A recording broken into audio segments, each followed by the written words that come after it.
are listening to the Mark Lesko Podcast, a podcast by diehard fans for fans. Mark covers all things Penn State football and the Pittsburgh Steelers, as well as anything related to the sports and fitness world. Tune in weekly to listen to a couple of dedicated fans talk about these topics without filters. Thank you for listening to the Mark Lesko Podcast.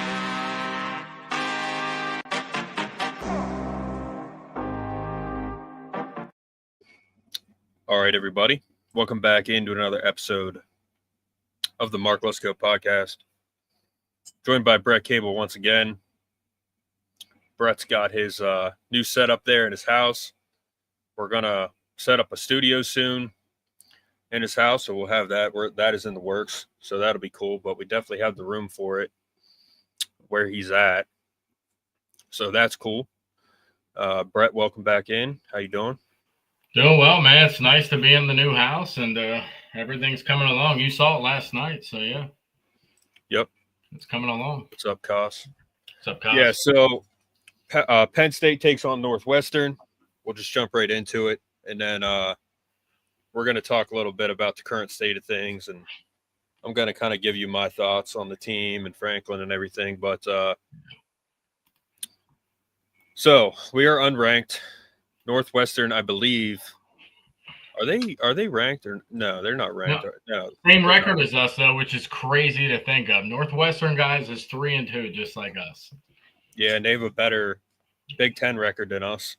But 22nd time we meet, PSU leads the all-time series 16-5, 9-2 for us in home games against them. 2023 is the last time we played, claimed a 41-13 victory in Evanston. This is crazy. Aller had a passing and rushing touchdown. Singleton had a rushing and receiving touchdown and 126 all-purpose yards. The defense had 12 tackles, 7 sacks, and an interception. Crazy offensive stats there for us. Yeah. Thanks, Costa. Nice setup, he said. Amari Campbell had his second double-digit tackle game of the year against UCLA. He had 10 stops, 2.5 tackles for loss and a sack. The other game, well, his career best was against Oregon, 15 tackles. And he's been the leading tackler of 4 or 5 games. One of 3 FBS players with 47-plus tackles, 5.5-plus tackles for loss this season. Sits 4th in the nation, averaging 5.8 solo tackles per game, and 20th in the country, averaging 9.4 total tackles per contest. That's some crazy stats. Denai and Dom both have a block punt. The one against UCLA was returned for a touchdown. Dennis Sutton's first career block punt, and Penn State's second this season. Penn State's first block punt returned for a touchdown since 2012 versus Ohio State. I remember that. I was there. I think it's still the Paternoville record. I was in the student section. I was in Paternoville that year. And it's still Paternoville, regardless of what anyone thinks. Yeah. Mike Hall blocked it. Michael Yancich covered it up. That was a crazy play. I remember that game. What was his name? He intercepted McGloin, Ryan Shazier. I remember he was wearing like number 50 in honor of one of his coaches, high school coaches, I think. He picked off McGloin. That game really sucked. We were on TV, me and my boys. Pretty funny. Northwestern is 3-2 this season with a 1-1 mark in Big Ten play. Last Saturday, the Wildcats earned a 42-7 win over University Louisiana Monroe. They tallied 515 total yards, 246 on the ground. Preston Stone threw for 262 with 3 touchdowns. Caleb Komalafi rushed for 2 scores. Katron tallied his 5th career game with multiple rushing touchdowns and has a rushing touchdown in all 5 games this season. Best running back we have. We need to get some of the rotational guys in there. Nittany Lions have 2 block punts in a season for the first time since 2021. Penn State is now 3-5 all time against UCLA, 1-3 in road matchups. Penn State snapped a streak of 34 straight wins against unranked teams in the AP poll. The Nittany Lions own a 75-24-5 record in 104 games in front of alumni crowds this weekend is homecoming. Since their 14-7 victory over Dartmouth in the first homecoming game on October 9th, 1920. I think what was that? What was that one guy's name? Al Capone, I think, was in attendance at the time. Penn State has won 10 of its last 12 homecoming tilts, and the Lions have claimed 16 of their last 19 contests in front of the alumni crowd. So those are some game notes. Oh, man. What a time we live in. I'll pull up some of the Northwestern stats in terms of kind of what they're doing right now, who their leading guys are. So they lost to Tulane in the opener 23-3. They beat Western Illinois 42-7. Lost to Oregon at home 34-14. They played pretty good in that game. They beat UCLA 17-14, and they beat University of Louisiana Monroe 42-7 last week. I think it was last week. I don't think they had a bye. And Preston Stone is their leading passer. 7 touchdowns, 6 interceptions. Horrendous. Komalafi, 344 on the ground. Leading rusher. Receiving yards, 375 for Griffin Wild. Robert Fitzgerald, which I think is Pat's son. 42 tackles, leads the team. And their linebacker, Matt something, has 2 interceptions. So that's just some of the stats for them, and kind of what we're looking at there. I was using, unfortunately, my thing resorts to Yahoo, which is a horrendous search engine, and that's why I couldn't even find ESPN for a second there when I pulled it up. PSA to everyone out there, Yahoo search engine is absolutely horrible. Google is way better, and unfortunately, my computer always defaults to Yahoo. I have to change it like every couple of days. It's really annoying. But that James Franklin press conference was as bad as James Comey explaining the Clinton email scandal. Yep. I may be wrong, but I remember the last time we played Northwestern at home, we had an abysmal offensive performance with Hackenberg at QB during the beginning of Franklin's tenure. Yeah, he had a lot of those, Jared Allen. But, yeah, man, going into this game, I was thinking about it today, like my score prediction and everything, and I have no reason to think that we're going to win, but I think it's going to be like 24-17 us, and being pretty generous with the Northwestern touchdowns, considering our defense is still good. But I have us winning 24-17. And, across the board, man, like our defense is still stacked. And, we kind of got to move on to the next game. And we got to hope our team wins, obviously. For those of you that want Franklin fired, you want him to lose, because if they keep losing this year, it's going to hurt their wallets going into the next year for sure. Their wallets are already going to hurt. But we kind of got to see how the season plays out, man, because some people were hitting me up. They were pissed. They thought he'd be fired yesterday. And he's not, he's not going to be fired right now. Maybe if they lose this game, he might be, but we have to support the players for sure. This coaching staff has absolutely failed them. But, at the end of the day, we have a game. We want them to win, obviously. Season's not over. They could win out, and Indiana and Ohio State wins. I mean, unlike 2016 where we lost to Pitt and Michigan and then won out, we can still get into the playoff, I think, with that resume. I I think the best case scenario, if we play dirty games and like get the dub, would be we're still losing to Ohio State, man. In Columbus, like 9-3 is the best possible situation, and I'm not quite there with that prediction right now, just because if we come out and beat Northwestern by 40 points, right, like we're going to feel a little bit better, but at the same time, that's what we should do anyways. So how are we supposed to feel? If we go to Iowa on the road and beat them by 20 points, then like, okay, maybe this team is like fully invested now, right? Like it's hard to predict anything right now. We could predict a loss against Northwestern. We could predict a 10-point win. Like it's just, there's no in between. Like there's no set number on what could happen. It's so unpredictable right now. James needs to get his head out of his butthole, because right now, if he does not do that, we're going to lose 4 more games. Yeah, so easily. That's what it comes down to, man. Like we were texting Chris today, and he said they need to make changes, and that's what people are telling him. I don't think that's going to happen, so I think the losing will continue.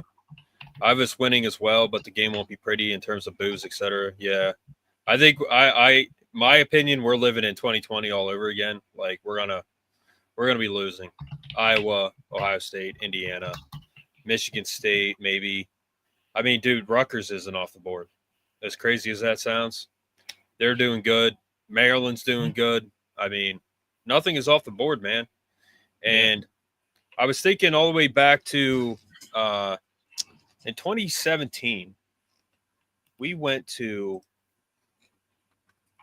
– hold on. We went to – I think it was Purdue. And hold on. We went to – no. Yep, same thing. We went to Northwestern, okay, in 2017. We won 31-7. That's when Saquon was on the team, all that. And I remember texting Austin at the time, and I said, I think they might be holding back so they don't show too much to the upcoming games, which were Michigan, Ohio State, and Michigan State. And that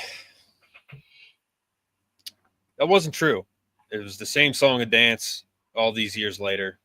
What, 8 seasons later? They weren't holding back. They just couldn't move the ball. 31-7 on the road against Northwestern. I remember they pulled Saquon out like after the third or something like that. I think he had a long touchdown run in that game. But if you guys remember that game, 2017 at Northwestern, I was like, man, they got to be holding back. And then turns out, no, they just weren't scoring. With Saquon Barkley and Trace McSorley, Chris Godwin.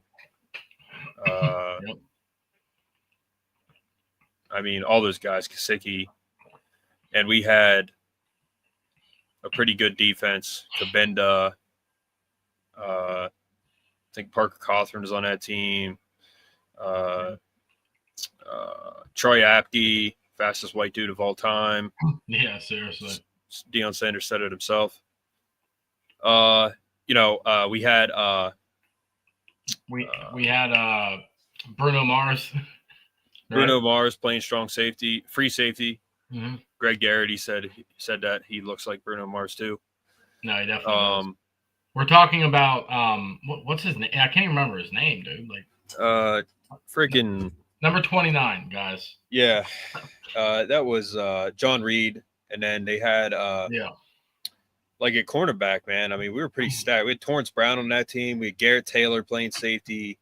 Grant Haley was on that team. Tariq Castro Fields. Christian Campbell, who went on. I think he's still playing. And he was actually on the Lions longer than that one dude from Ohio State. He was like the 3rd overall pick. Forget his name. Hold on.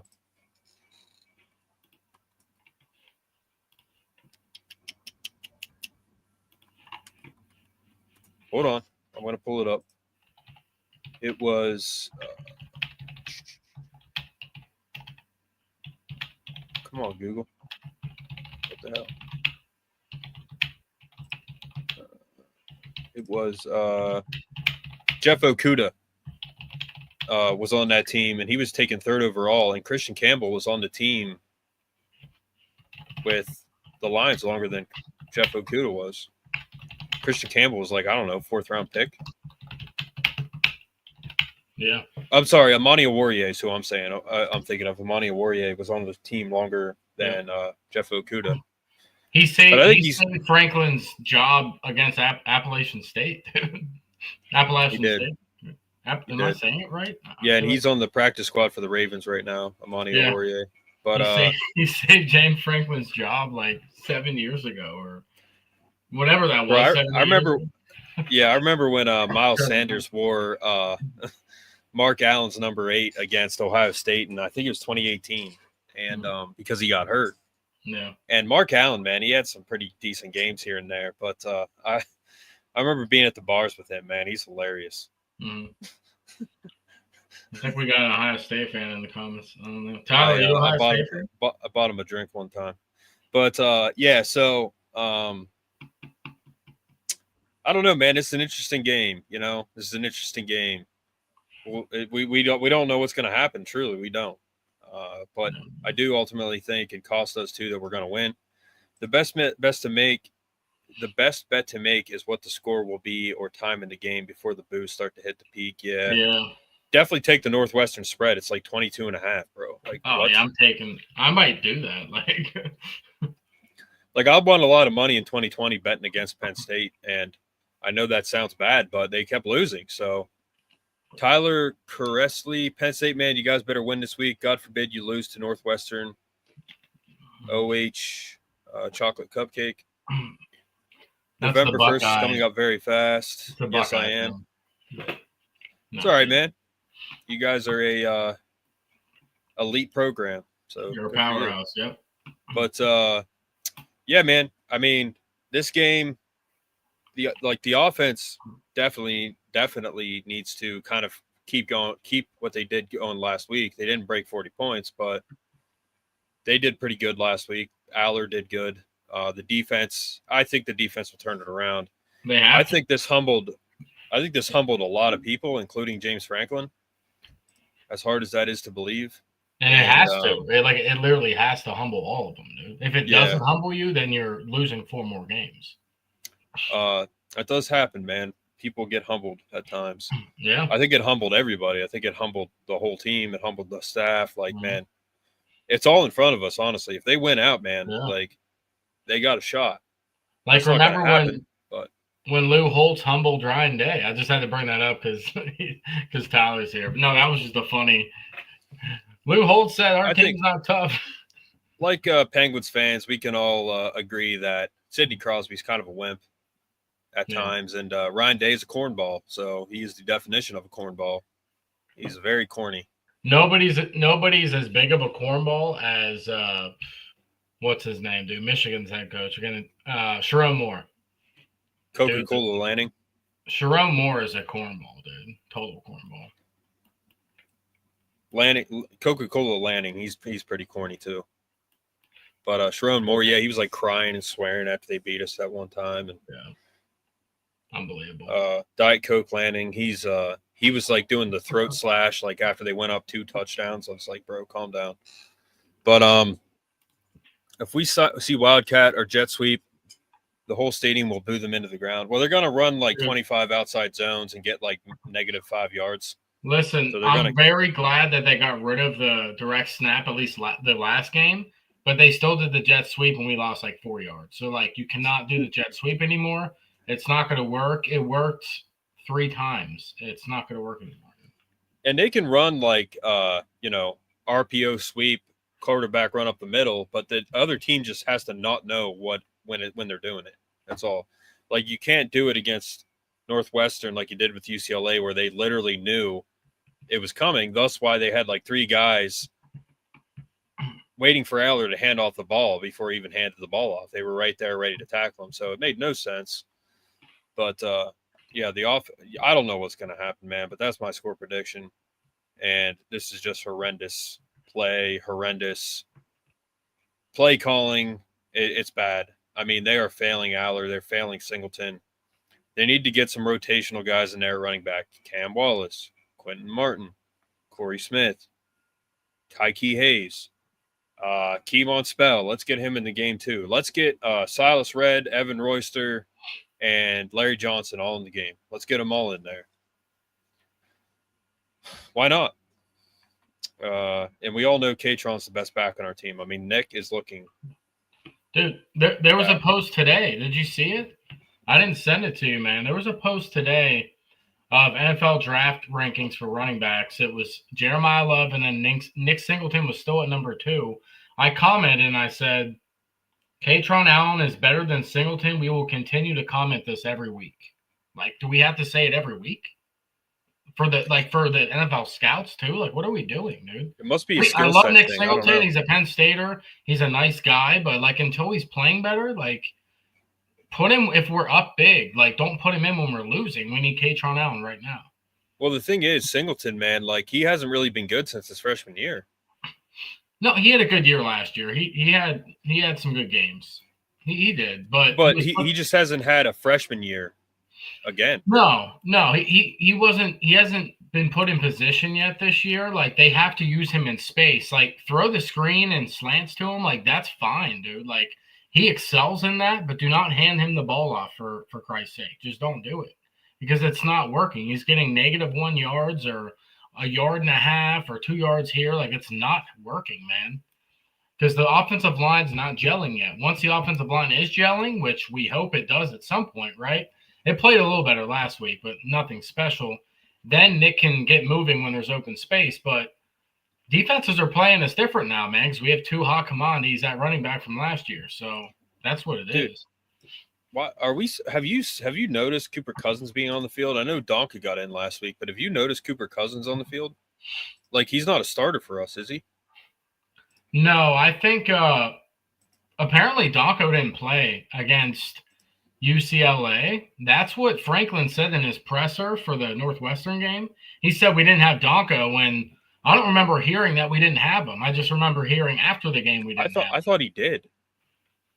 No, I don't know. Franklin said he didn't travel at all, I don't think. He didn't come with us, or he didn't come with the team to UCLA. So I don't know. I think Cooper Cousins probably played a good bit last week, which is good. Well, he needs to get reps, but here's the thing, man.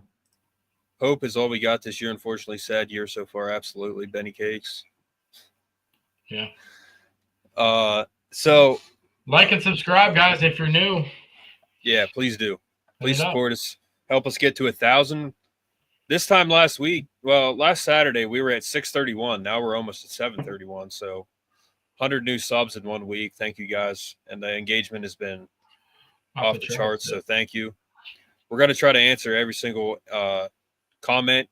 You know, that's one thing about this podcast. We really like your engagement. We really try to answer and pull up all your comments. So we started at 0. Now we're at 728 last time I checked. So thank you, guys. But let's get some rotational guys in there, man. Cam Wallace, Corey Smith, Tyke Hayes. Let's get TJ Shanahan's doing good too. I mean, Jared, that's such a valid point. Like, if Nick's not doing good, like, give Cam Wallace, Corey Smith, or Quentin Martin a couple of carries, man. They're itching for carries right now. They should get carries. So light it up. And here's another thing too, man. We have not seen Javen Williams. Okay, a 5-star guy. We don't have a lot of 5-stars, but we have not seen Javen Williams, Chimbiona, Cooper Cousins, Alex Birchmeyer. Man, our offensive line has not been playing well. I mean, Nick Dawkins has been pretty disappointing. I love the guy, but he's been pretty disappointing. So let's get some rotation on the offensive line too, man. Like, what the hell are they doing? Well, the thing with Nick is if Nick's not going to play center, you're going to put somebody else at center, and then he's just not going to play because the center is his sole position. So you need a swing guy. I mean, you could put Vega there. You could put Vega, but then you're missing Vega as a guard. So it's really, I don't know. So, and then defensive line, right? We've seen Chaz, we've seen Ty Blanding, Zane, Denai, Alonzo, Zariah, Jalen.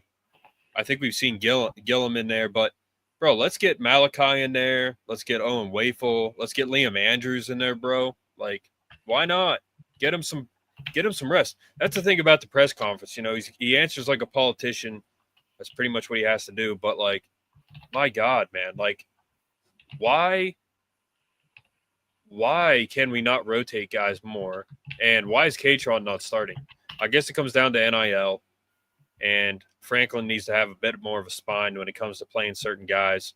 And we were told today by one of our guys that players' parents are pissed because they're not playing. And it's like, bro, let's play these guys, give them a shot. The effort from the receivers last week was horrendous. I mean, Tyser Denmark, Kobe Howard, Liam Clifford. We haven't seen him except for in the end zone last week. That's the only time we've seen him all year. He's not on the field. Yeah.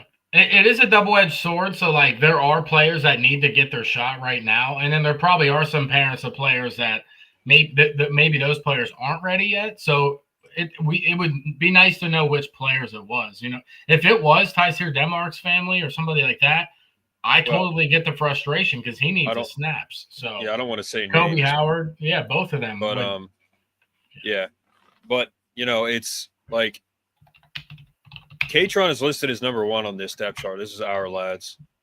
But let's get some rotational guys in there, man. And this is another thing that really sucks about like the early games and UCLA. We should have had our backups in at one point because we were beating them so bad. So Grunk's not seeing time. Cam's not seeing more time. Corey Smith isn't seeing more time. I think Kobe Howard, Tyser Denmark, they're not seeing more time. You know, I think with Cam Wallace's, maybe they're trying to make sure he's fully healthy because Cam Wallace's injury was pretty bad, man. So maybe they're just trying to lightly get him some action and not put too much on him because to come back from that injury last year was a lot to handle. You know what I mean? So maybe for him that's what it is. But I really hope we don't lose Quentin Martin because he's like, to me, he's an elite talent. I don't know why we're not seeing him. I don't know if he's not healthy. He's been banged up quite a bit since he came to campus, so that's probably part of it. To be honest with you, here's the thing. Yeah, here's the thing. Like, if they aren't going to try new younger guys with how bad the O-line has been, then what the F was the point of having all those reps for so many guys in the first 3 games? Yep. Clifford was in early this season, had a drop or 2. Yeah, so, you know, the thing is, man, like what I don't understand, these press conferences are so frustrating. They're bad. Like Franklin doesn't say anything. He hasn't explained the lack of rotation at running back. He hasn't explained why Katron doesn't play more. He hasn't explained why we don't get young receivers in there. I mean, it's like, bro, it's a big mystery. And to get into Franklin, like, here's the thing. One, I don't know what's going to happen. We could keep losing. And at the end of this year, man, I think what we're looking at, honestly, my true feeling and thought is we're looking at 2020 again. And at the end of this year, like, if they don't step away from Franklin, which is what the fan base wants and has wanted, then I think they're going to lose out on money. And that's what it's going to come down to, man, because I don't want this for Franklin. I don't want this for Allard, but this is where we're at. Yeah. As I've said, I want this more for Franklin than anybody, man. But the way he conducts these games, the way he conducts press conferences, the way he doesn't explain things, the stuff that he says. Last night in the presser that Brett and I were watching at his house, he's like, I'm confused as to why you think we should have went down and scored, used our timeout instead of letting the time run out and getting a field. It's like, bro, I don't even know what you're saying. Honestly, I have no clue what you're trying to say. Not a clue. So there's no explanation for the obvious elephants in the room and this stupid stuff that we see. So it's just extremely frustrating. And for that alone, like, but we have to look at reality. Like, unless we keep losing, I don't think they're going to let him go. And at the end of the day, man, the season is not over, and Franklin's record overall is really, really damn good. I said it before. He's done a lot of good at Penn State. He is, like, in terms of wins, like, he's one of the best. Yeah. But we know where we're at with him. Like, our ceiling is our ceiling. We're not getting past that ceiling. And this year, if we're going off of the reality, unless they keep losing, I don't know if they're going to let him go. I don't know. But if they don't let him go, man, whether we go 9-3 or 5-7, whatever, if they don't let him go, man, it's just going to get really ugly because we're going to lose recruits. We're already going to lose recruits, but we're going to lose more recruits unless he can somehow salvage what he has now and make it better somehow, maybe. Yeah. I mean, it's just going to get really ugly, man, because the fans are going to they're going to boycott. And it was so bad last week against UCLA. I'm like, dude, are you guys trying to lose? Like, is Franklin trying to lose this game? Honestly, it's like, what is this? That would make way more sense than what we've seen because it doesn't make sense. So I still stand on the fact that I think we're going to keep losing and he's going to get fired. He's going to have to be fired. And if they don't fire him, bro, because here's the thing. If they don't fire him and we keep losing and we don't fire him, we're going to lose out on ticket sales. We're going to lose out on support. And if you guys really, really want him gone, you need to put your money where your mouth is, you fans. You have to – you say, I want to go support the team and support the players. The best thing you can do is tough love and not support them right now until they make a change because that's the only way it's going to get better, honestly. And like Landon Pengwell was saying on his show, he said, yeah, I would take a mystery and a couple bad seasons to rebuild and get back into like a shot at a national title because we know it's not going to happen with Franklin. There's no way. He's like immune to winning a big game and winning the national title. He's like immune to it. I know for a fact, unless we were like lighting up the scoreboard the first 3 weeks, beat Oregon and then beat UCLA somewhat convincingly, I know we're going to go to the playoff and probably blow it. So if I thought that was going to happen before, then why wouldn't it happen now? So it's just a really frustrating spot, man. Like, unless they get rid of him, they're going to lose out on probably recruits. They're going to lose out on ticket revenue. They're going to lose out on support. It's a situation where I think the only way they can go and what will happen is we're going to see a 2020 season again, and we're going to have to let them go. Because if they don't, man, I don't know what's going to happen, honestly. And Signetti, he's pretty much off the table, man, because he just signed a huge extension. And we're not going to pay that, I don't think. But a few factors are, and I think Penn State has the money. They're just acting like they don't. I think they can pay for a buyout and pay another coach, but they have to pay for a buyout. Then they have to pay another coach who would want to come here and essentially do an O'Brien all over again and pretty much rebuild. They have to be a football guy that embraces NIL because from what we've been told, they don't do that now. And it's hurting them. You can see it. You can see it in recruiting. You can see it in performance. They don't embrace NIL. It's crazy. So, and like Chris said, man, like you have the largest alumni base in the world and we can't get NIL dollars.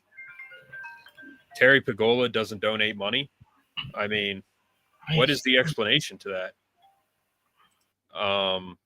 Yeah, I don't know, but why do you think they were shotgun on 4th and 2 with no one covering the center? Yeah, that's exactly what I said. It makes no sense. Like, why not go under center, run a QB sneak, your quarterback 6'5", 260. He's like bigger than Ben Roethlisberger, and you go out of shotgun and you run a play that they know is coming. Answers like a politician, perfectly said. Franklin needs to go and staff needs to follow.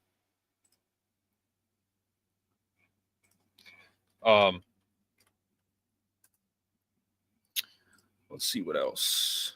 Tyler. Mr. Bucknuts. Tyler. Sorry, I missed what that is in relation to. If you can say that again. Mediocre coach of the decade, absolutely. I don't think he even talked about the game on Saturday, hardly. Probably not. I didn't see the whole thing, but it's the same blah, blah, blah, blah, blah.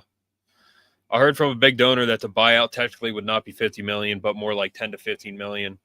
If he were to take another job, if they separate and he has another job lined up, yeah, they can get rid of him. I shouldn't say easily, but they can get rid of him if they want to.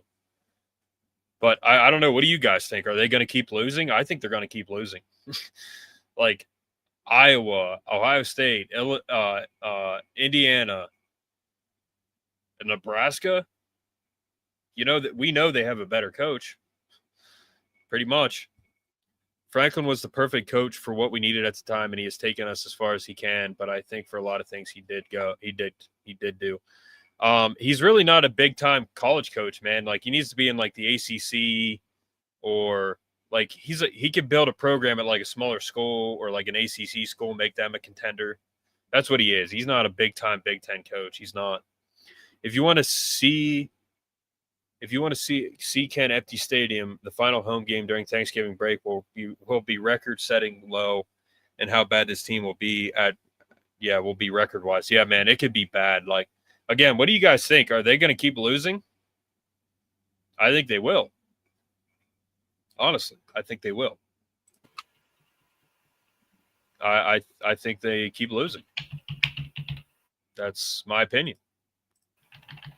Brett, I had you muted. I don't know if you're talking or not, but he won't leave unless that buyout is paid. Look at the other coaches that just take some time off and collect full buyout. Yeah, and that's the thing. Like from what I've been told too, they can pay it off over time. They don't pay it all at once, I guess. So, but thank you, Sandy Barber, for ruining our school like you did Cal, and then being fired and moving on to wherever God knows where you're at now.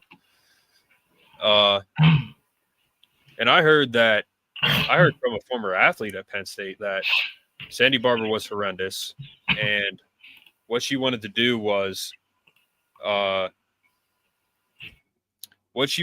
basically was take money from football and give it to women's sports, which, you know, makes no sense. But yeah, that's just kind of the situation we're in. It's the situation we're in, guys.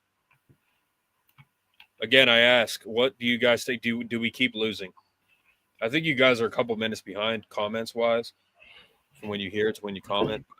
I'll wait to kind of hear your answers. NIL was why we lost on Joey O'Brien. Yep. So if we continue to lose and the donors say no more NIL as long as Franklin is there, then all the decrease in attendance revenue is all downstream and he's gone. Then, yeah. Like, the only answer is pretty much let the season play out, because for those of you that want Franklin gone, I think it's going to play out favorably for us. I mean, literally what we're looking at, guys, is like the Pop-Tart Bowl. We were projected to go to the Las Vegas Bowl, whatever that is. Someone told me this week that they want to see Texas and Penn State playing the pinstripe because they're from New York, or they live in New York. I count 4 losses: Ohio State, Indiana, Iowa, Nebraska, or Rutgers. Yeah, and Michigan State too, Vance. Like, why would we beat Michigan State? Go back to the Joey O'Brien thing. I told Mark this before too. If you're just looking for NIL, you're a PA guy. Like, that's just clownish, man. Like, you don't want to play for Coach Dex. That's just like, there's no word to describe that, dude. You're a Pennsylvania guy. Like, there's no reason you should be committing to Notre Dame. So I don't know. I don't agree with that whole thing. But yeah, sorry I was gone there for a second, guys. I'm on call, so work's a mess. But Brett, you almost let the slur slip out, which is Notre Lame with a D. You almost let it slip out. So. Yeah, Notre Lame is officially going to be – I'm going to landmark it, and then we're going to get moving with some shirts. It's going to be a fantastic approach to every college football season here forward. So looking forward to it. We are making shirts there. Yep. We got some good shirt ideas for Notre Lame. But, yeah. I mean, at the end of the day, man, like Joey O'Brien, like, we don't really know his situation. You know, he could be in a place where, you know, and this goes for any player, but it could be the situation where his mom's sick or his aunt's sick, or they're like behind on bills and someone offers them a lot of money. You're going to take the money, man. And it's like Penn State, if you're not going to offer me what I'm worth, then yeah, I mean, I don't blame them. You know, I don't blame them. Well, guys, the good thing about Northwestern is they don't have a very fast running quarterback, because Nico was fast, man. And we played terrible and didn't have a spy on him at all until the fourth quarter, which was denied in a sudden, and he's not very fast. So that's the good news about Northwestern moving forward is there's no running quarterback for them. So Preston Stone's not very good. So Worried about all the road games, and IU should be able to win the rest. Yeah, should be able to. Iowa's going to be weird. So we're looking at like 7-5. Maybe. Like I said, there's no way we can predict the season right now, dude. We could lose every game we play next, or we could win all of them but Ohio State. It's just we could literally go 10-2, 3-7, 7-5, 6-6, 5-7. Like, we don't know. I think we're probably. I think the sweet spot, which is ironic, is it's not going to be sweet. Is going to be like 8-4, man. 8-4 is like 2 more losses. Seems pretty reasonable for the talent we have, man. They have to overcome the shortcomings that have came about in these first couple games, man. Because they just bro, we're living in a nightmare right now. Like, it's bad. It's really bad. Yeah. It's like mind blowing, bro.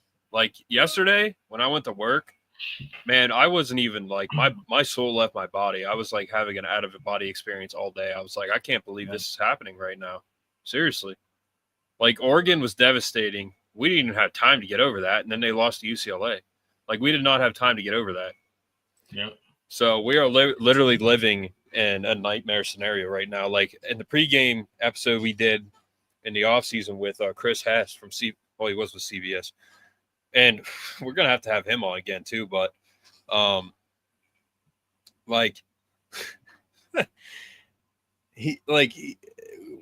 said we could go 12-0, which is what I really thought, 11-1 or 8-4. And you said 8-4 is a dumpster fire situation. While we're not there yet, 8-4 is the best situation for right now. It's the best situation, which is crazy. Yeah, 9-3 maybe, but that's winning every game at Ohio State. That's a lot to ask right now. It's not a lot to ask any other time in James Franklin era, really, when he's got the puzzle pieces right. But man, it's I don't know, man. It's really it doesn't feel like we're living in a nightmare until it's something worse happens. Like we're living in a nightmare now, but like it still doesn't feel real. Like do you know what I'm saying? Like it doesn't feel real that we're where we are right now as a program. So, but the silver lining is, man, honestly, is let's say they eked out a win last week. Bro, I think it'd be worse because Frank would be like, well, we won. We're 4-1. Programs would kill to be on our situation. Yeah, I don't think it'd be worse, though, man. Losing to UCLA is inexcusable. Winning bad or winning big obviously is better, but still that L in the column, dude, it's so much different. It's bad. We would have got clowned, but not to the extent to where we got clowned right now. So I mean, bro, Golden Arm literally had his arm. He just got his arm out of the cast from getting hit by Thad Castle by his truck. Yeah. Well, technically Larry hit him, but Golden Arm just came out of the hospital, picked up a clipboard, and beat Penn State. That's what Golden Arm did. It's crazy. Yeah. It's crazy. Golden Arm beat Penn State. Dude, he had the play sheet like backwards the whole game. Like he was reading the back of it. It was like empty. He wasn't even reading the right side. His headset didn't work. Yeah. That staff didn't even know half those players' names probably.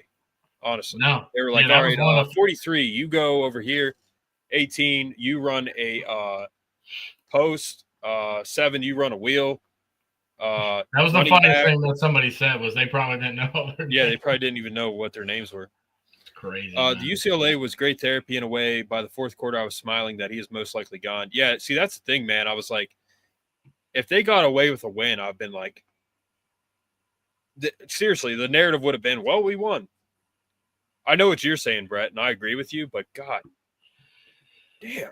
No, I get it, man. It all comes down to tackling on defense. If we can at least tackle and prevent third down and long breakdowns, then there is a chance Yeah. I think we're going to get some sacks on Preston Stone. We physically have to, man. We didn't have a single sack against. No, we did. We had like 2. Zane Durant. Yeah, we had like 2 sacks against UCLA, but we should have had like 6. Dude, I'm not like trying to be disrespectful right now, but I do sometimes I see some of these names and I'm like, why would you name your kid Preston?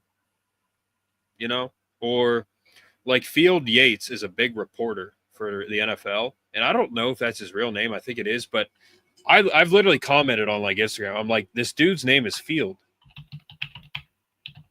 You know, like, how do you come up with that name?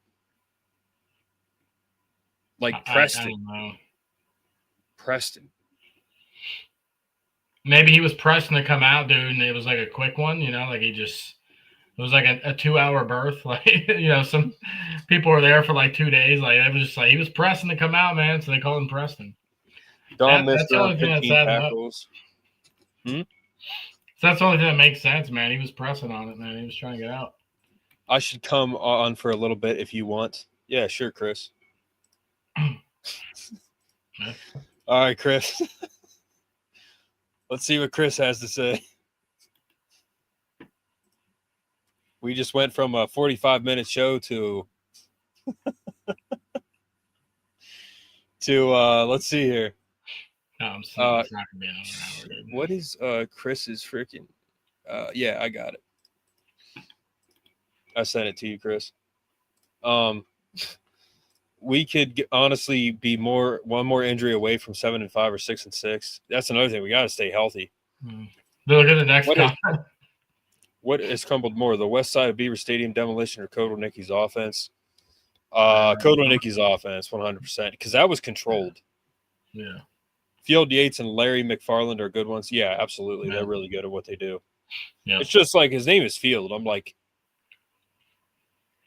and then like Taysom Hill, bro. I've said that multiple times. I'm like, bro, the guy's name is Taysom. Like, how do you even come up with that? Taysom. Like, what is that? You know? I don't know if there's a story behind that, but Taysom Hill. Case him up, man. Case him up. What's up? What's up? What's up, man?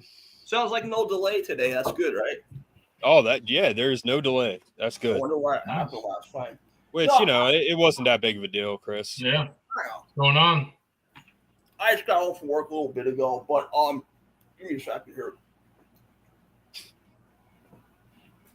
The one thing I wanted to say was I think one of the biggest issues is now I've mentioned this 1,000 times in the preseason. Every single Ohio State guy I talked to, even before they knew Knowles was going to Penn State and after, said that his defense is just very complex and it takes a good year or two to really learn it, get it down pat, and play fast. And I think that's also a big thing of what's showing up. And I mean, I've heard this through many people. And the linebacker situation is really bleak because they don't have depth. They have depth, but they have guys that don't know his system yet. So you got Dom played horrible. I love Dom DeLuca. He's a nice hometown kid, great story. But he's never been like a box linebacker that's going to hold up. He'll do some nice things, fundamentally sound. But these guys don't know where to go on defense. And I think that's a little bit of an issue with this linebacker depth in these young linebackers. Like they're talking about that on the message board a little bit today. But like I said, going into this season, now the first 3 games, and then Oregon, it didn't seem like it showed up as much, the learning curve of Knowles' defense. But last game, it showed up big time. You know, now we still should have beat them and done better just if the team was more mentally prepared. But that's a serious issue. Like the linebacker play and learning Knowles' defense going forward, we're going to get gouged. And against Ohio State, which I know there's no chance of us beating, I don't think our wide receivers are going to get open at all. Like these wide receivers are average guys. They're not burners or speedsters. They couldn't get open versus Oregon. And I don't see us getting any kind of continuity on offense. I think it's going to be another typical Ohio State game where, and I know I'm looking down the road, we first got to get by these next couple opponents, but I think it's going to be a typical Ohio State game. I think the team will be more ready. It's a shame it takes to this extent for them to get smacked in the mouth and the light bulb to come on. But it's going to be a typical Ohio State game where we might score 1 or 2 touchdowns and we just struggle like crazy on offense, and maybe our D keeps it close for a little bit until Ohio State pulls away. But learning Noel's D in our linebacker situation is really, really not good. So that's pretty much what I'm saying. Yeah, to rebuttal the defense thing real quick is if you watch the tape, like Landon broke it down, it was the play calls. Playing man and not having a spy, like the players weren't set up for success against UCLA. Way too well, I agree. I agree with that 100%. So now missing tackles, that's a problem. Like that's your fault for missing the tackle. But running back 10, 15 yards to catch the guy because the field is wide open because there's not supposed to be anybody there. That's a problem. That's the defensive play calling, and he needs to change that immediately, for sure. Yeah, I agree with that. It seemed like every time you looked up when UCLA had the ball, it just seemed like the middle of the field where the linebackers are was wide open.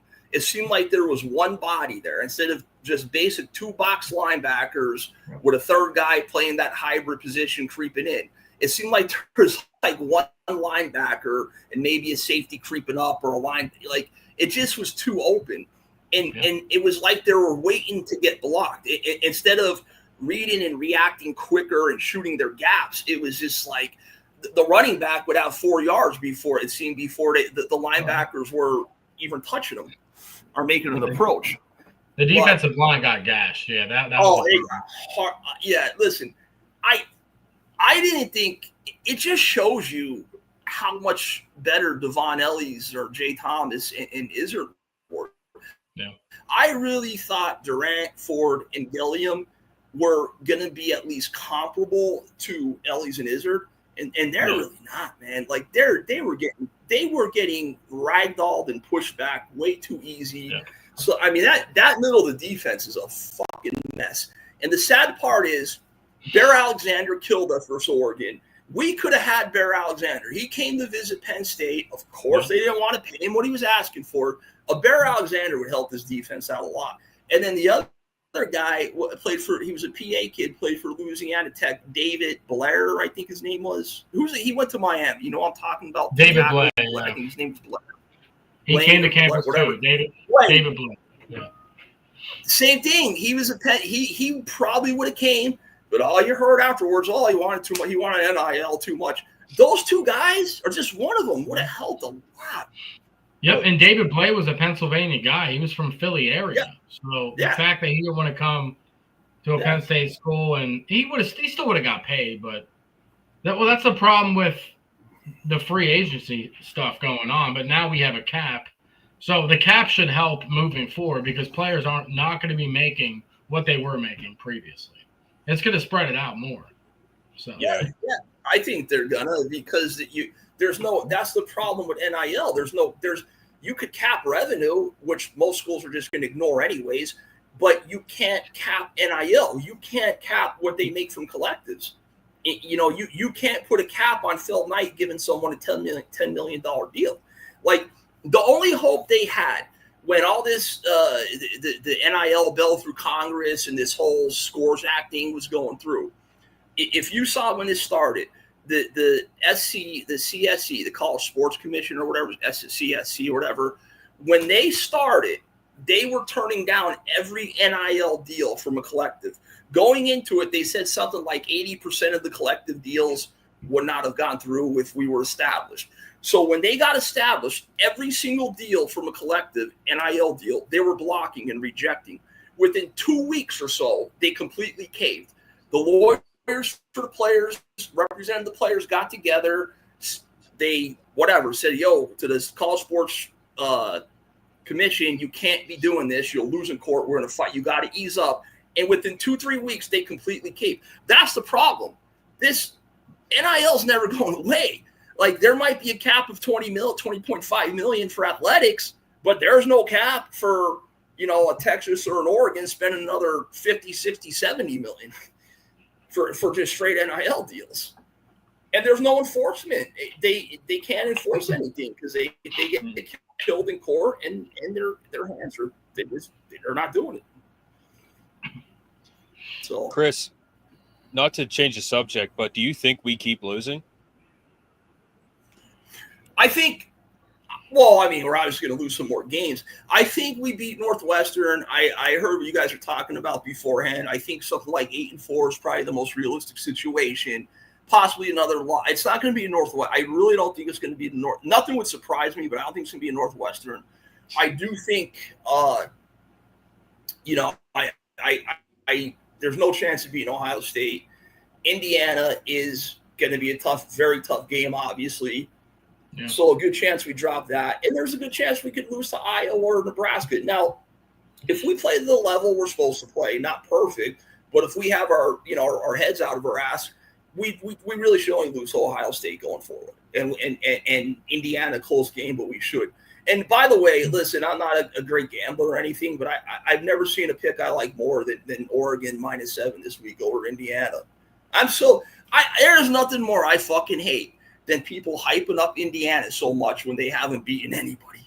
I fucking hate it. Like, you remember the drug bath salts from years ago that would make people delusional and run through walls and fucking shit? Indiana is the fucking bath salt of college football up to the internet.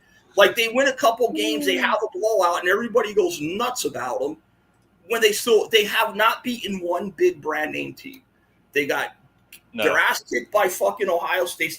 This is what they did last year. Then they go to Ohio State, they get their ass kicked. They played Notre Dame. They were respectable, but they still lost by like a couple touchdowns. Mm-hmm. And for them to go into for them to go into Oregon at night and the line's only 7, mortgage your fucking house on that and take Oregon. Back to Jared's comment, Mark, the last comment there. Yeah, we're going to answer your comments, guys. No, I mean, so look what happened against Oregon. It wasn't the defense that was the problem. They only let Oregon score 17 points. Yeah. You go out to California, Noel shits the bed, right? He shits the bed. He cannot shit the bed again. Like, we know he can coach, right? We've seen it.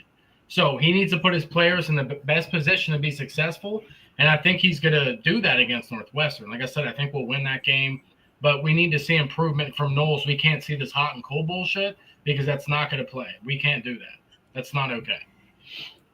Yeah, my opinion is on that I think they did put up a fight, man, honestly. Yeah. Like, it's not like they just handed them to us. Yeah, they did. But they just won a national title with the guy. You know, this isn't Jerry Jones. Ohio State is not run by a moron like Jerry Jones. Yep. But I think – is that you commented on Jared? I'm sorry, go ahead. I didn't mean to cut you off. Yeah, like I kind of agree in some way, but he had a bad game. Thus far, man, it's been the offense. It's not been the defense. It's been the defense. It's been the offense that's the issue, not the defense. So, no, I think I still like the guy a lot. I mean, I think he's a great coordinator. That was just a really, really bad game. But what do you think, Chris? Were we sold a bill of goods? Or? I could comment on that question. Ohio State letting Jim Knowles go, if that's how you want to say it, had nothing to do with his performance. There was a rift there. They don't want to try to make it public, but there was absolutely a rift there. When Jim Knowles played Oregon the first time last year at Oregon State, he was at Ohio State. They lost the first time. This was reported by Zach Smith. Think where you wanted Zach Smith, but he still has close connections to Ohio State. Mm-hmm. His play sheet, from what was reported, and I've heard this from other people too, was extensive. It was too extensive, too big. Ryan Day got on Knowles. He got on him, ripped him a little bit. You got to do better, this, that, the other thing. There was some tension with him and Larry Johnson because Larry Johnson wanted to run a regular 4-down lineman where Knowles wanted to use a jack, which is a hybrid D-end linebacker type. And so but because of the situation a little bit with Larry Johnson and Ryan Day getting on him, Knowles felt a certain way about that. And that absolutely, there's just too much tension there. And that's what prompted him to leave.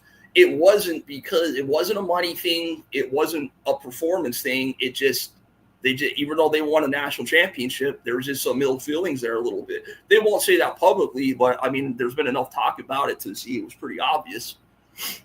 Well, Vance knows about it. Didn't get along with LJ, so yeah, he didn't. Yeah. And, dude, here's the thing, man. My opinion, Chris and Brett, they need to simplify the shit out of this offense. Simplify it. We have the talent to run a simple offense, okay? And then on defense, just keep it simple. My God, the best thing they can do right now is simplify everything. They have so much talent that they can just run a simple, I can't remember football plays from high school, but I think it was like a 34 halfback dive, run it through the freaking B gap. That's it. Yeah. And then run a simple 3-man route combo on the left side and maybe hit the tight end. Run the oop-de-oop from Varsity Blues. Keep it simple. That's all they got to do, man. Seriously. That's what UCLA. That's what Oregon did to us on defense. They were in cover 2 shell. I don't think they moved out of it once. That's very sad. And then on defense, look at Tom Allen wasn't even that good of a DC for us. But our players in his system, it still worked. We were still a top 5 defense, guys. So Jim Knowles just has to put his players in the right position. They'll make the plays. But I'm going to answer Benny's question in a second. But that's the thing. I don't know if Knowles knows how to simplify. He's so used to running a complex offense, and from my understanding is Total Nicky. No, Knowles. I'm sorry. His defense. Knowles' defense is so used to being complex that I just, I'm sure there's ways he can simplify it, but I just think he's used to having that learning curve for a year. I don't know if he will simplify it. That's the thing.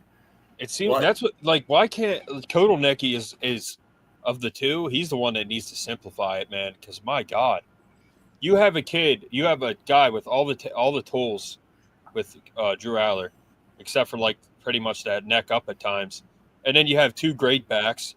You have depth at back. You have depth at receiver, some depth. You have depth at O-line. All you got to do is just, hey, we're going to run down the field.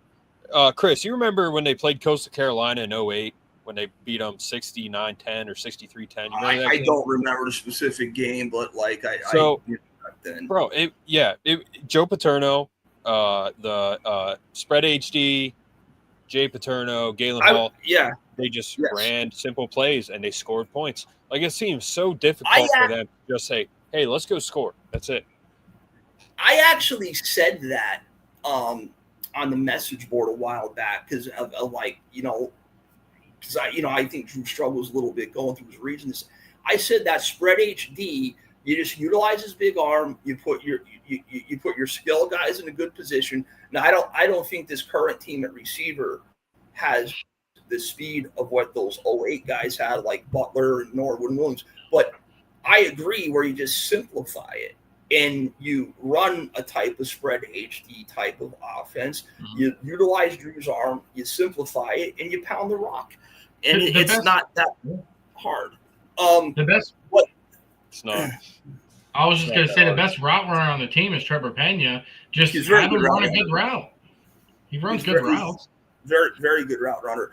But to Benny K, I don't know if this Benny was on another podcast because I grew up in Indiana. He's like, you guys shouldn't be. Benny, I know we have no room to talk, as a Penn State fan. I'm just sick of hearing the Indiana crap. Now, my prediction I'm not copping out. I have no clue because I don't know mentally where Penn State's going to be. I got to at least I have to at least see what they do versus Northwestern before I make that decision. If they get their shit together and they play not up to the talent level they should, but close to, I would take Penn State at home rebounding. If they play a half or even a quarter of what they did versus UCLA, I would say Indiana. And I wish fuck Indiana. They're going to get clobbered this week. I'm taking a lot. I'm betting a lot on Oregon -7. Do you think the fans keep okay? So realistically, this week we're either going to win in a less than stellar fashion or we're going to lose. So will the fans keep coming to the games? I mean, if we lose this week and, like it just, the train just falls completely off the track, are the fans going to keep coming? I mean, is Indiana going to have a crowd? Yeah. I mean, listen, the stadium, you get 107,000, 110. There'll be 100 there. There'll be 100 there. They're always going to get close to 100,000. I mean, I've heard rumors that some students or people are trying to organize some kind of walkout or not going to the game, and you're going to hear the fire. But listen, it's just going to be a couple thousand students. You'll hear the Fire Franklin chants from the student section. You're still going to get, like when you say, well, the fans stop coming. No. I mean, it's never going to be where, like, we have an attendance of 60, 70,000. There's always going to be close to at least 100,000 that show up for these games. People invest too much in their season tickets not to show up. And unfortunately, it's just always going to – that's just what it's going to be. The only thing you're going to see are students get pissed off, riled up, and maybe some of them not show up or show up to chant Fire Franklin. That's all it's going to be. You know it's bad when there's Northwestern student tickets on Marketplace right now. Yeah. They're on Marketplace. They're trying to be sold. So. Yeah. I mean, they're always out, but so I don't know. It's a mess. It's a real mess. I was telling you guys last time that I didn't realize this, but if it ever does come down to Franklin getting fired and Pat Kraft has his way, I really think it's going to be Matt Rule. I didn't realize this, but Pat Kraft, I think, was the AD at Temple, or when Matt Rule coached there. I didn't realize how far back they went, but they have a really good connection. Yeah, when they beat us in 2015, I think he was the AD there, and Matt Rule was he was an animal, man. He was just, oh God. One of my connections, and I told you, like, he basically said he shot a text to a BLT member, and he said this whoever the guy is has worked a lot. He's a whale, and he said if Pat Kraft have his way, it'll be Matt Rule, but he's not gonna. People aren't gonna. This specific whale wasn't gonna open his wallet just to fire Franklin for Matt Rule. Matt Rule is a football guy. He would have to embrace NIL, which I just don't think he has that in Nebraska. Do you think he could, if he came in, give him a couple years, are we like an elite contender? Yeah, I think we could be. See, the one thing I disagree about and that people are worried about, and I know you guys are talking about, is going backwards. You might go backwards a little bit, but like there's a lot of coaching, coaches get fired all the time, man. It doesn't always mean you're going to go backwards. You might have a down year to rebuild a little, but our NIL could only go up because Wales just don't like Franklin. Look at Indiana. Matt Rule is they went from Tom Allen to Kurt Signetti, like you just said, like it doesn't mean you're going to get worse if you fire a coach. Yeah, it doesn't mean it's going to get horrible. And it's just coaches in football is so funny because you got a coach that looks great and does great, has great years at Temple, great years at Baylor, considered the lack of talent they have, but then he's so with Nebraska, still trying to get them over the hump a little. So I don't know if Matt Rule's the guy. I would take him over Franklin. But I do think, without a doubt, that our NIL would improve. Matt Rule is an alumni. He's a very likable guy. In the coaching world, he's supposed to be very well respected. And I absolutely think that you would see more people willing to give to him. I'm not saying it would be a world of difference, but I do think it would improve. But the biggest thing about the NIL with the new coach is a new coach could come a different philosophy. So now instead of, paying top targets, never wanting to be the highest bidder, a new coach with a new philosophy might want that, could be more willing to give to recruits. Because you always hear, what I always hear with Franklin's NIL is, well, they don't want to pay $500,000, $600,000 for this kid, and then you're waiting 2-3 years for a return on your investment. Fucking shit.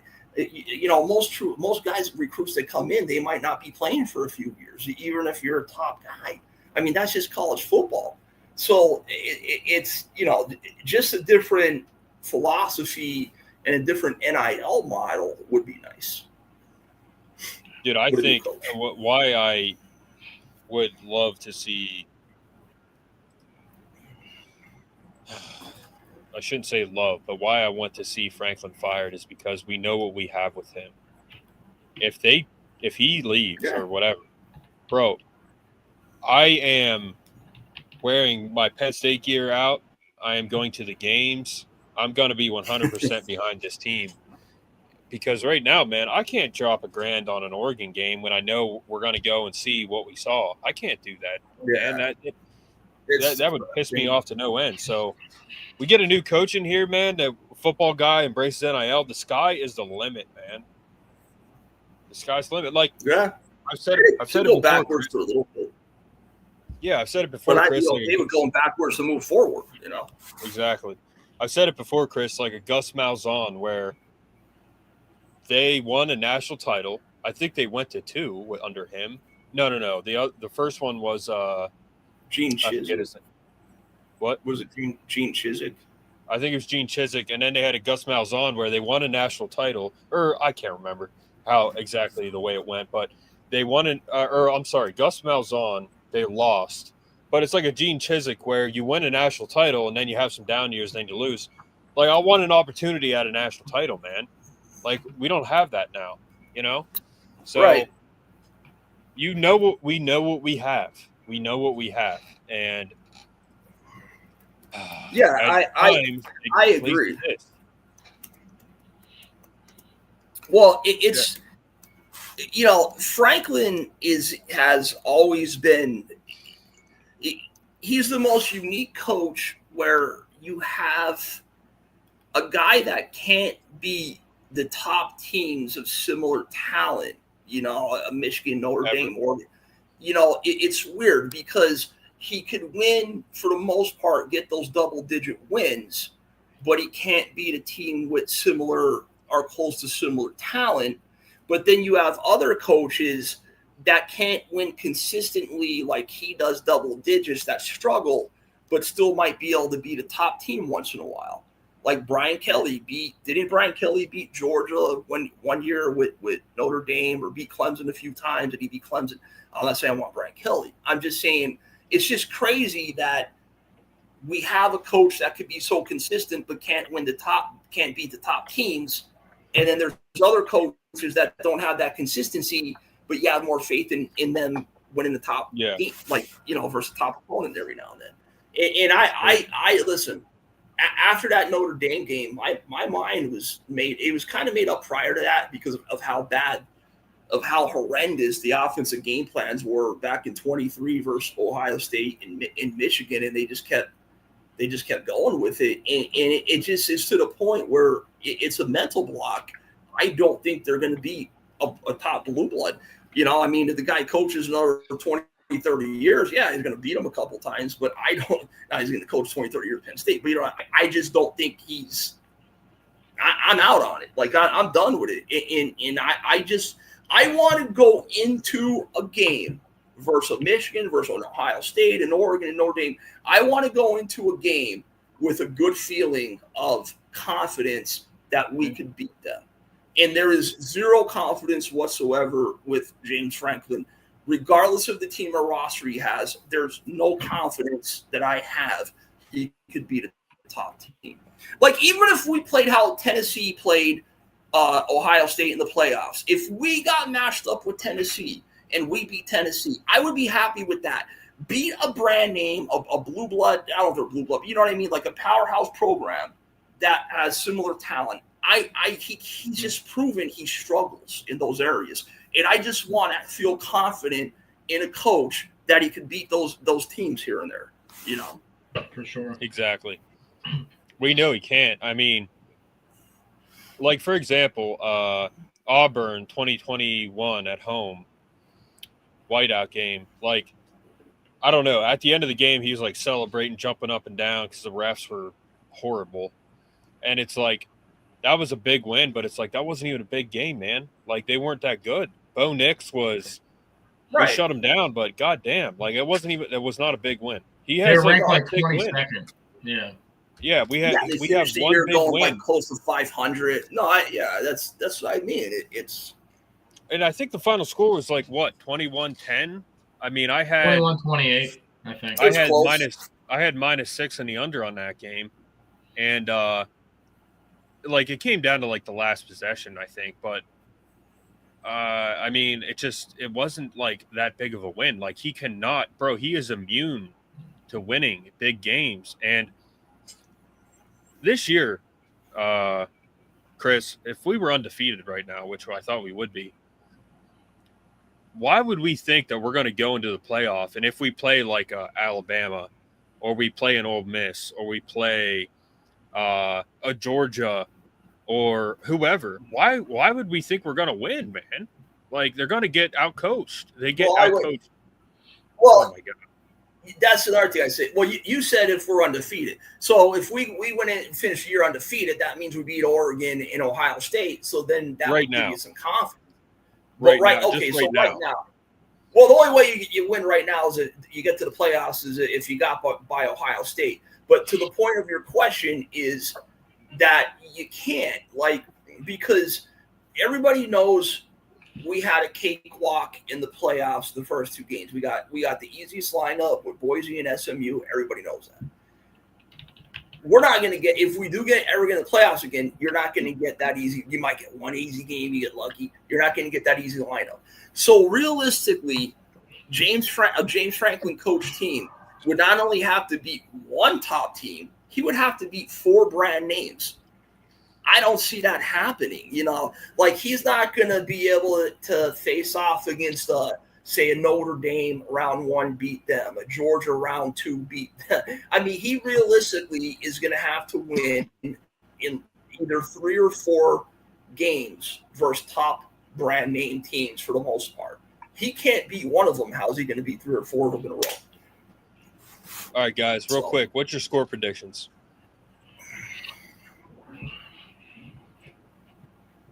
For Northwestern, I don't know. It's really tough. We better put up 30, man. If we can put up 30, I'm just going to say 30-17, man. I think we win by 13. We don't cover, obviously. You were one off with I was going to say 31-17, but yeah. I'll go. I'll say the defense rebounds. I'll say 30. I was going to say 31-17. That's what I'll go with. Yeah, do it. So to I don't even know what the line is. 22.5. We're definitely not covering that. Yeah, Benny Cake said, I remember Zach Mills days when we went 3-9 and the seats were still pretty full, but I've never seen a fan base this upset with a coach. Yeah, it's different, man. This is different. 24-14. Yeah, and to Jared's point, the fan base is over Franklin because, like Sun Tzu, every battle's won before it begins. Like, they go in not to lose. They don't go in to win. They go in to lose. They go in not to lose every freaking big game. It's crazy. But, yeah, I mean, yeah, and he thinks that the only way Franklin leaves if it's a Brian Kelly situation. There's a lot of programs that would probably take James Franklin, honestly. But we'll see. Arkansas. You guys were talking about this earlier, and I've seen it mentioned other places. They don't have the money for his – the school doesn't have the money for his buyout, but they could negotiate a buyout from what my understanding. Like, I think other schools did that. Like, Auburn did that with Gus Malzahn. And so if he – but the thing is, he's too stubborn to not want to leave. You know what I mean? Unless it gets really bad, he's just too stubborn to not leave. And, but you could negotiate a buyout. There's some rumors at one point. There's some interest from Florida or whatever. But I would love – I mean, he's got to go. He's got to go. I don't care if they beat Indiana and from here on in, the only school they lose to is Ohio State for the rest of the year. He's got to go because he's just – Chris, read that comment. That's what Jared said earlier. That's a great point. I heard that they get paid off over time. It's not like a lump sum buyout. That could possibly be as far as like the negotiation. Well, that's what I mean about negotiating it. Like they could work out some kind of terms where maybe that could happen, because like they're paying off the stadium over time. It's, obviously they don't have the money to do it all in one lump sum. I just don't know. I just, from my understanding, from everything I've read and from one or two of my contacts, they're not going to buy him out. Like my guy said, it takes one whale. Ira Lubert, I heard, doesn't like the fucking guy at all. He hates him. Ira Lubert has a lot more money than people realize, from what I've told. Ira Lubert. You ever hear that guy? Yeah. Ira Lubert is like another Terry Pagula type. I don't know. I see you got this grin on your face. I don't know the guy at all. How about Lebrano, man? How about Lebrano, too? Well, he would love to probably do that, but I don't know how. I know he's got money, but I don't. But a lot of these guys are stubborn, and I don't know. I mean, it would take. I just wish some whales would come together and want to do it. I get it. I think the school's number one priority right now is putting asses in the seats and trying to fill up the stadium for the because they got to make money to pay this off. The only possible way that, like I said, either a whale buys them out, or you would need a mass exodus of not just like, instead of having 105,000, you have 100. You would need 20, 30, 40,000 people not show up for games to force the school's hand to where they're losing money. But how are they losing money when the season tickets are already paid for? Most of it's season tickets. Exactly. So, they'll feel it next year, I think. But here's the thing, man. And someone said to me tonight, they said, well, you have all those people that have lifetime season tickets. And I said, well, if you think we're mad, how do you think they feel? So I get it, man. It's like, it's not our money. We are not paying there are alumni and guys that are a part of this program that have mind-boggling money. I mean, money that you can't even imagine. $50 million to them is like nothing. That's how much money they have. Terry Pagula, bro, that guy is a billionaire. Like, he's filthy rich. So it's there, man. It's just, I don't know if he cares enough. Right. Exactly. Like, he's a hockey guy. He was on the team when they were a freaking club team, so it's like one of those things where clearly it's working for them. They're number 4 right now. They could win the national title. That's how good they are. Gavin McKenna is an animal of a player. But they got, they just got to come together, man, and make it happen. And I think they eventually will. And because I know this AD is not going to put up with it, but because he is not liked, man. He is not liked, Franklin. He is not. So we have the money, man. It can happen, but they just got to do it in the right way. Like, they got to do it in the right way. So you got to make a sacrifice somewhere. I mean, school makes enough money to make it down the road. But I'm going to roll, guys. I didn't want to keep you too long. Chris. I just got home. I'll catch up with you later on in the week. Yeah, have a good night. We'll see you Saturday. Have a good one, Chris. Well, we'll do the post game if you want. Yep. See you then. Yeah, so gonna be I interviewed Sean Semenko tonight. He's works closely with he started Uncensored America, and he's working very closely with Myron Gaines right now, and it was a good conversation. We're gonna have him on again, but keep an eye out for that tomorrow. I'm gonna put that up. And then Jared, I put up his Pirates episode today. I think he's got 2 Steelers episodes, so I'm gonna be putting those up too. So keep an eye out for that, guys. But until Saturday, we won't see you live again. But keep an eye out for that interview tomorrow with Sean Semenko, and then the Pittsburgh pro team stuff from Jared. So thank you guys for coming on. Please subscribe. Please support the channel. We went up 4 subs in this one episode. Nice. Help us get to 1,000, guys. Cost 22. Please reach out to me on Instagram, man. You won the giveaway. So the 500 sub giveaway, please reach out to me, man, so I can send you that. And then the 1,000 sub giveaway, that's going to be even bigger. And that goes to the person that comments the most. It's in the analytics. It's easy to find. It's the person that comments the most. I'll basically take like the top 5 commenters, put them in a hat, and then draw it. That's how I did it with the 500 sub giveaway. Illicit won, but he disappeared. So, Kosh, you're going to get it. Please reach out to me. And again, at 1,000, we'll do an even bigger giveaway. But in order for us to be monetized, we need to get our watch hours up to 3,000, guys. So we're over 1,700 right now. And just keep watching, share with your friends, support the channel. And this is only going to get bigger and better. Trust me. Like, this is only going to get bigger and better. And with your support, we'll get there. So thank you, guys.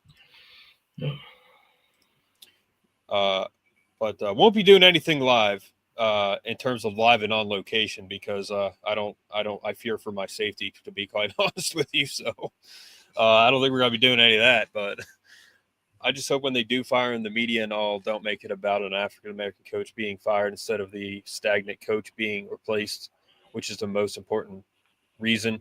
Yeah, I mean, Ryan Clark will, he'll do his stupid takes on everything that he does and probably including that. So, yeah, man, at the end of the day, if you can coach, you can coach. If you can't, you can't. So that's it. I mean, plenty of coaches of all types of backgrounds, whatever, that are having success and not having success. It all comes down to the mind, man. Who you are, what you're made of. So, all right, guys. Have a good night. Thanks for tuning in. All right, guys. We See you are. Saturday.